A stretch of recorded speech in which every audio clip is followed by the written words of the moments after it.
A major cone of that submersible, they say, is approximately 1,600 feet from the wreck of the Titanic. I want to go to St. John's now, where we will connect with our CTV National News correspondent, Genevieve Beauchemin, standing by.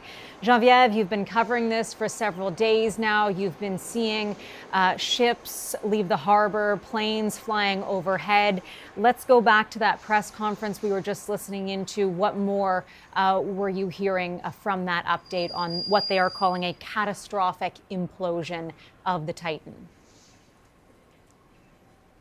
Well, they're saying that they don't know exactly the timeline of what happened exactly. When did this catastrophic implosion happen? Did it happen at the moment where there was lost contact with the Titan about an hour and 45 minutes into its descent? And that's a question they're going to ask when they're doing the investigation. But certainly it does appear as though that catastrophic event is something that had been talked about over the past few days. Experts had been telling us that this was a possibility, that this is something, of course, when this vessel goes down in these incredible pressures into the ocean. It's very far down, 4,000 meters nearly to the Titanic. And so under that kind of pressure, this catastrophic implosion is a possibility. And it seems now it's a reality of what happened aboard the Titan. And now when they're talking about the discovery of this, it's the equipment that was brought here is a huge amount of equipment. We saw the planes that arrived here.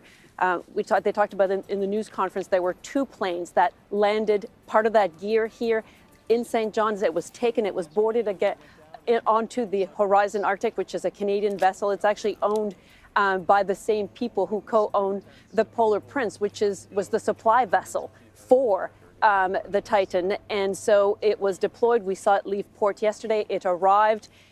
They deployed that ROV that has extreme capabilities. I mean, this is something that there are very few machines on Earth exactly like that one that's able to operate in that environment. And you heard at the news conference the Coast Guard talking about just how difficult, how unforgiving that environment is.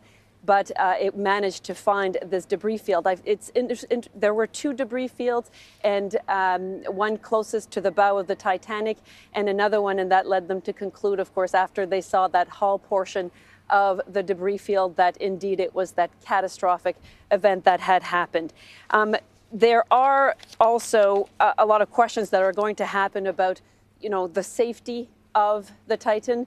These are questions that are going to be answered, that are going to be looked at very closely, I suspect, because there's been a lot of talk over the past few days about the certification, just how it was built and how it functions. So that's something that will also be a part of that, I expect, lengthy investigation. We do also have a statement that was put out by OceanGate, that was the owner of Titan, and they talk about the fact that, confirming even before the news conference by the Coast Guard that they believe that all 5 people on board had been lost, and they paid tribute to them, saying that they were true explorers who shared a distinct spirit of adventure.